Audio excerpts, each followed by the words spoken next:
తేజ గారు ఇక్కడ. తేజ గారు సార్ ఒక్కసారి నిలబడతారు, ఏమనుకోవద్దు. ఎందుకు సార్? ఒకసారి నిలబడండి. ఏమైంది సార్? ఒక్కసారి నిలబడండి సార్, ఒక్కసారి నిలబడండి. యాక్చువల్గా హనుమాన్ ప్రియ సక్సెస్ మీట్లో మేము అడిగాం, యాక్చువల్గా తొడగొట్టండి అంటే హిట్ కొట్టేసి తొడగొట్టకూడదు అన్నారు. బట్ ఈ గ్లిమ్స్ చూసిన తర్వాత వీఆర్ షూర్ మీరు ఒక హిట్ కొట్టబోతున్నారు, దానికన్నా ముందు ఒకసారి తొడగొడతారేమని చెప్పేసి.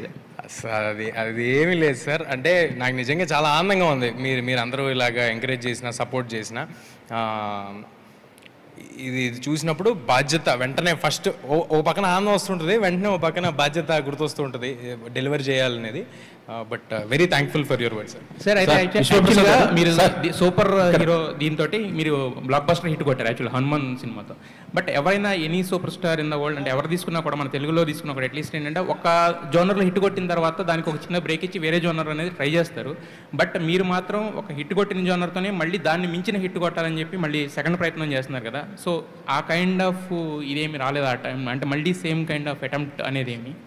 అసలు సేమ్ కైండ్ ఆఫ్ అటెంప్ట్ కాదు కదా సార్, దీని వరల్డ్ వేరే. సూపర్ యోధా అని పెట్టారు కదా, super hero kind of thing. Super యోధానే సార్, కానీ అంటే నేను అంటుంది ఇప్పుడు మన తెలుగు సినిమాలు చూసుకుంటే మనకి యూజువల్గా సూపర్ హీరో సినిమాలు ఎందుకు రాలేదు తెలుసా సార్? ముందు నుంచి హాలీవుడ్లో వచ్చినట్టు స్పైడర్ మ్యాన్, సూపర్, ఎందుకంటే మన హీరోలు అందరూ సూపర్ హీరోలే. వాళ్ళు ప్రతి సినిమాలో చేసేది అదే, వాళ్ళు కొడితే నలుగురు గాల్లోకి లేచిపోతారు, వాళ్ళు కారుని తవతలేయగలరు, వాళ్ళందరూ సూపర్ హీరోలే. అదేవిధంగా ఈ సినిమాలో సూపర్ హీరో, నెక్స్ట్ సినిమాలో కూడా మళ్ళీ నేను సూపర్ హీరోనే అవుతాయి. ఎవడైనా అడ్డు నుంచుని వాడు ఫైట్ చేయగలుగుతుంటే హీఈస్ అ సూపర్ హీరో కదా.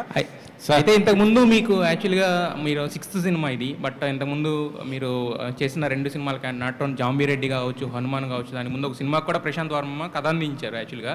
సో మీ ఇద్దరు ఏంటంటే హ్యాండ్ ఇన్ హ్యాండ్గా నడుస్తుంటారు కదా ఇండస్ట్రీలో, అంటే నాట్ ఓన్లీ అంటే మోర్ దెన్ అంటే డైరెక్టర్ అండ్ హీరో దానికన్నా కూడా మోర్ దెన్ ఫ్రెండ్స్ కదా. సో మరి నెక్స్ట్ మీ ప్రాజెక్ట్స్ ఎంచుకునే విషయంలో కానీ వీటిల్లో కానీ మీరు ఏమైనా ప్రశాంత్ వర్మ గారి సలహాలు కానీ సూచనలు కానీ తీసుకోవడం కానీ అలాంటిది ఏమైనా ఫ్రెండ్షిప్ పరంగానే నేను అంటే పరస్పరం ఉంటుంది సార్, అంటే డిస్కషన్ అయ్యి ఉంటాయి, ఫ్రెండ్లీగా మామూలుగా మాడుకుంటూ ఉంటాయి.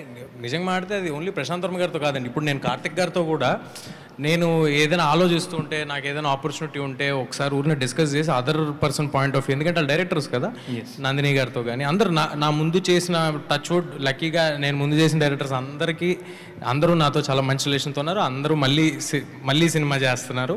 సో వాళ్ళందరితో డిస్కషన్ ఉంటుందండి. విశ్వప్రసాద్ గారు ఒక్క నిమిషం సార్.